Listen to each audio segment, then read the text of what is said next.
Teknokracia terroriste. Në shumë vende të botës, ashtu edhe në Kosovë, po instalohet një lloj shteti I ri. Për keq, një lloj teknokracie terroriste. Çfarë është teknokracia terroriste? Është një sistem politik terrorist, por jo duke vrarë njerëz në rrugë apo ndonjë terrorizëm klasik. Jo. Ky është sistem, është shkatrim I të kaluarës apo shkatrim I shtetit demokratik. Si ndodh kjo? Partitë politike me ndikim fetar mundohen në këtë mënyrë të shkatrojnë shtetet demokratike të ndikuar nga demokracia. Ky sistem teknokrat o terrorist fillon me propaganda politike, si për shembull është gabim apo dështim gjithçka që është ndërtuar në të kaluarën, në demokraci. Apo duhet të ndërtohet diçka më e mirë, duhet të çmontohet ky shtet. Gjitha kritikat hidhen mbi partitë politike demokrate të disa vjetëve të ndërtimit, me deklarata se duhet shkatruar çdo gjë që është arritur, sepse është ndërtuar keq. Pra, çdo gjë është keq në teknokracinë terroriste. Duhet rindërtuar, a thonë ata, por qëllimi është të shkatrohet dhe rindërtimi është një deklaratë që nuk e sheh dritën e diellit. Është një propagandë. Pra gjitha kjo që ndëgjojmë nga kjo parti ka një qëllim, të shkatrohet gjithçka që është ndërtuar në demokraci, të shkatrohet demokracia. Pra shteti demokrat, demokracia dhe religioni nuk shkojnë bashkë.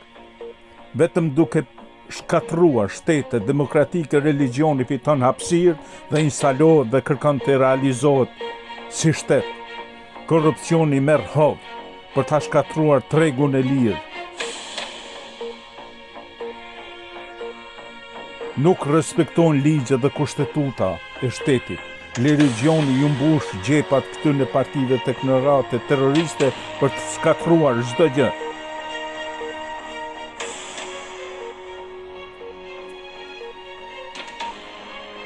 Sot e shohim në Kosovë se si është instaluar ky sistem I ri që pululzon në shumë shtete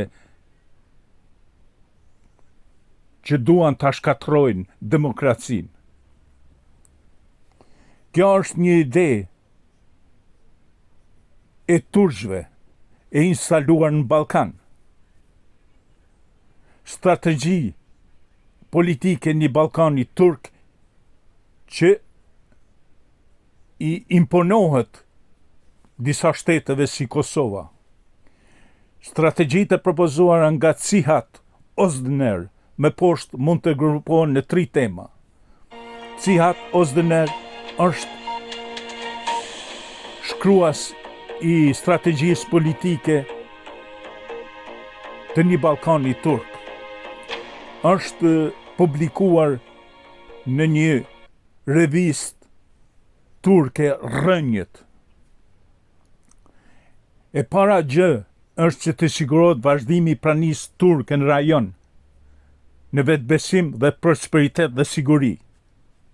Dhe e dyta ka të bëjë me marrëdhënie dypalëshe, ku Bosnia dhe Hercegovina, Shqipëria, Maqedonia dhe Kosova ta mbajnë planin e parë të federatës të aleancës me Turqinë, me të cilën Bullgaria, Romania dhe Kroacia bashkohen me 3 vendet e mëparshme. Sa I përket strategjisë së tretë, është me interes të veçantë të kundërshtosh ndikimin amerikan në Kosovë dhe të bashkimit evropian në Kosovë dhe në Ballkan. Sigurimi I hapjeve në fushatat e bashkëpunimit ekonomik të sigurisë të Turqisë me vendet miq të Ballkanit së pari me Kosovën. Pra, të gjitha këto janë paraqitur si nga ana e FSK-s si nga ana e qeverisë, si në të gjitha propagandat e të qeverisë së Kosovës janë paraqitur këta shembuj. Sigurimi i hapjeve në fushat e bashkëpunimit ekonomik të sigurisë me vendet miq të Ballkanit, së pari me Kosovën, ka për qëllim parandalimin e nështrimit të tyre njëanshëm në hegemoninë e Bashkimit Evropian dhe Amerikan, dhe për shkak të përjashtimit të Turqisë, kjo loj edhe këtë ide turke që e mbron qeveria Kosovës dhe ministrat e të saj, rrezikon të mbetet Kosova si pjesë e Serbisë. Serbia ta ndryshoi strategjinë politike për kundërshtisë dhe të favorizohet në skenën ndërkombëtare. Dështimi një Ballkani rus dhe tendenca forcimit të ndikimit të turk në Ballkan është qëllim kryesor. Turqia do të bëjë çdo gjë për Amerikën që kjo t'ia lejojë në posesion Ballkanin dhe Kosovën. Aleanca Ortodokse në Ballkan gjithashtu mbështet kryesisht nga vendet e Bashkimit Evropian. Arsyeja kryesore është se vendet e Evropës e konsiderojnë involvimin islamik të Ballkanit si një zhvillim të rrezikshëm. Do t'ja bë përballë ortodoksinë. Bashkësia e interesit me Aleancën Ortodokse në Ballkan mund të jetë gjithashtu një faktor i rëndësishëm i stabilitetit, po të misisht e Amerika. Nëse Kosova bën politikën e dur, padyshim kjo mbështetje do të ketë për qëllim parandalimin e padrejtësive të kryer ndaj popullit shqiptar nga turqit dhe serbët dhe kryerjen e planeve. Pra, siç e shohim, në Kosovë po instalohet kjo ideologji.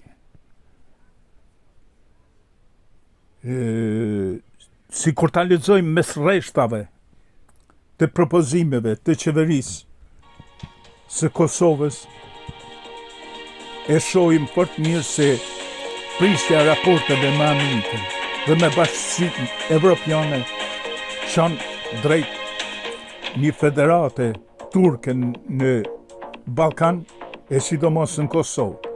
Do më thonë,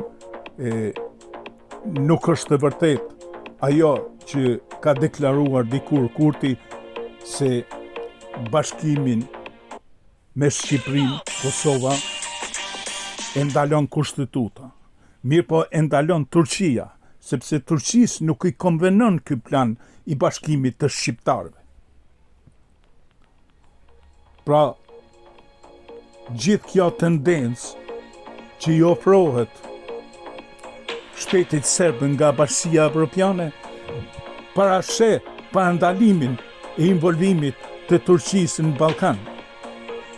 Nuk është pse po përkrahet Serbia, mirë po pse po kundërshtohet plani turk në Ballkan. Kjo ide dhe kjo politikë strategjike e Turqisë po shihet edhe në qeverinë e Kosovës. Prania e Turqisë shihet përmes ekonomisë, përmes energjisë elektrike, përmes religionit, përmes papunësisë.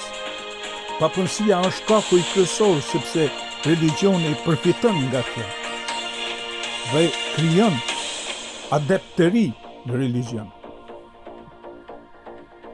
Pra, edhe vetë riprogramimi i kryetarit qeverisë, i kryeministrit, është që Kosova të shkatërrohet. Kjo ka qenë një programim qysh kur ishte në burgjet e Serbisë. Pra, po shohim qartë se asgjë nuk përputhet me propagandën e zgjedhjeve që i bëri kryeministri dhe vetëvendosja në vitin 2021. Gjithçka po ndodh e kundërta, sepse plani sekret i programimit të këtij kryeministri ishte kjo që pëndohë në Kosovë. Dhe më thonë, shkatrimi i shtetit demokratik të Kosovës dhe involvimi në strategjin e turqit, në strategjin politike turke, e cila nuk e përkra bashkimin e Shqipërisë me Kosovën. Nuk janë kushtetutat, nuk janë plane strategjike të shteteve tjera, mirë po vetëm strategjia turke e paraqitur nga Sihat Ozëner në artikullin e revistës Rënjët. Pra, e gjithë kjo e parashe vetëm shkatrimin e Kosovës.